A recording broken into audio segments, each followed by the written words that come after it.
immensely proud of the World Cup, as you know, and everything that's been unfolded since the 20th of November. It's a moment of great pride. I mean, you know, just if you look at what's happening on the streets, people from all over the world coming in, celebrating, the stories unfolding in the pitch, in the stadiums, from a footballing perspective, phenomenal, great.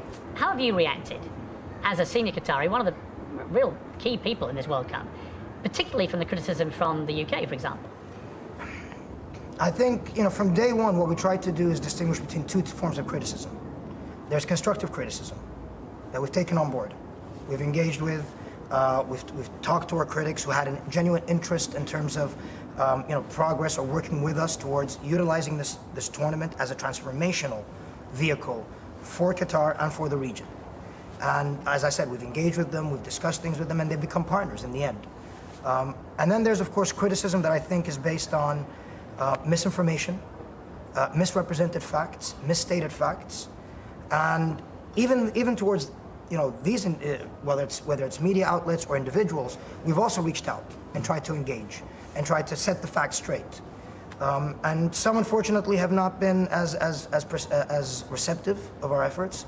But nevertheless, we've always said one thing: the most important element is our response is always going to be by actions, as opposed to words. I do want to turn to some things where I think I would say I have a criticism, notably migrant workers. The Guardian newspaper said that 6,500 migrant workers have died as a result of the World Cup construction. I've looked into this, as have many other fact checkers. That figure is deeply misleading because it's actually the number of migrants who've died in total in the last 12 years since the bid was confirmed for Qatar, of any cause.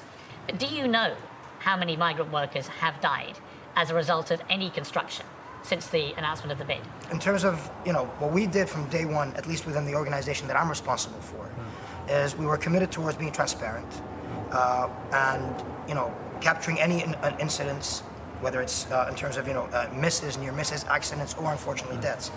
And we decided to capture, and we made a decision in terms of obviously work-related deaths as defined under the, you know, industry standard, but also capturing what we consider to be non-work-related deaths. And this is only purely in relation to the stadiums and the projects that we're responsible for. And what are those totals? And that's 3 work-related deaths and 37 non-work-related deaths. Right. These are deaths specific to World Cup construction, the stadiums. Specific to World Cup stadiums. Do you know how many people have died in Qatar since you won the bid in the last 12 years from any construction related to anything to do with the World Cup? In other words, new hotels, new bridges, whatever. In other words, what is the honest, realistic total, do you think, of migrant workers who've died as a result of work they're doing for the World Cup in totality? The estimate is around 400. Between 400 and 500. I don't have the exact number. That's something that's being discussed. I mean, there will be people, Hassan, who say that's a lot of people. One death is too many. They say 400 is a price too big to pay. What do you say to that? What I will say is, one death is a death too many, plain and simple. And I think every year, the health and safety standards on the sites are improving, at least on our sites, the World Cup sites, the ones that we're responsible for, most definitely, to the extent that you've got trade unions, representatives of the German trade union, representatives of the Swiss trade union, have commended the work that's been done on the World Cup sites and the improvement. Right, but do you accept then, because of the improvements that have been made, that at the start they weren't good enough, the standards?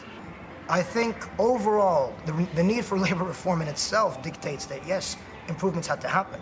And just so we're clear, this was something that was recognized before we bid. The improvements that have happened isn't because of the World Cup. These are improvements that we knew we had to do because of our own values. Improvements that had to happen, whether it's in terms of health and safety standards, whether it's in terms of improving the accommodation standards, whether it's in terms of dismantling the kafala system. Now, what the World Cup did, the World Cup served as a vehicle, as an accelerant, as a catalyst. It, you know, because of the spotlight, which we recognized early on was going to be shed, it allowed, you know, it caused a lot of these initiatives, not only in terms of improvement in the legislation, but in the enforcement of it as well. And that's where today, you know, where we led to, you know, we got to a position where our most ardent of critics consider us today to be a benchmark in the region.